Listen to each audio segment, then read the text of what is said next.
నల్లమలలో ఎత్తంగుట్టపై వెలిసిన శ్రీ రామలింగేశ్వర స్వామిని దర్శించుకునేందుకు భక్తులు సర్కస్ ఫీట్లు చేయాల్సిందే.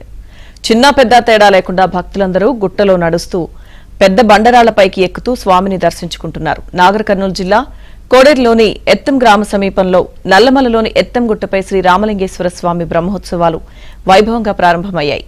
సంక్రాంతి పండుగ పురస్కరించుకుని 3 రోజుల పాటు శ్రీ రామలింగేశ్వర స్వామి బ్రహ్మోత్సవాలు ఘనంగా నిర్వహిస్తారు.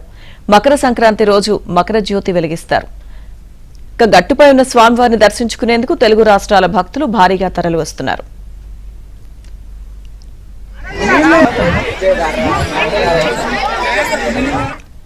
ఎత్తంగుట్టుపైకి కష్టపడి ఇష్టంతో ఎక్కి రామలింగేశ్వర స్వామి దర్శనం చేసుకుంటున్నారు భక్తులు. అయితే ఎత్తంగట్టుపై వెలిసిన స్వామి దర్శనం కోసం పెద్ద సాహసమే చేయాలి.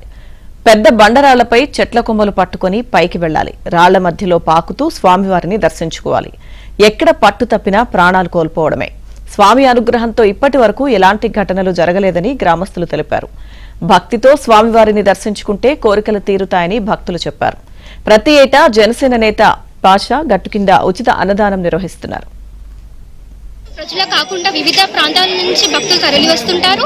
ఇక్కడ ఎక్కడం ఎలా అంటే గుట్టలు పట్టుకొని చెట్లు పట్టుకొని ఎంతో కష్టంగా ఉన్న భక్తులు తన దేవుడి పైన నమ్మకంతో ఎంత కష్టమైనా ముందుకు సాగుతూ వెళ్తుంటారు. అలాగే నేను గత 4 సంవత్సరాలుగా నేను కూడా ఎక్కుతున్నాను. మంచి జరుగుతుంది. ఇక్కడ భక్తులకి శ్రీ రామలింగేశ్వర స్వామి మంచి జరుగుతుంది కాబట్టి ప్రతి సంవత్సరం బాగానే భక్తులు తరలి వస్తుంటారు. అలాగే మాకు ప్రభుత్వం నుంచి మంచి టూరిస్ట్ ప్లేస్ కావడానికి ప్రభుత్వం నుంచి మంచి ఫండ్స్ ఇస్తే బాగుంటుంది.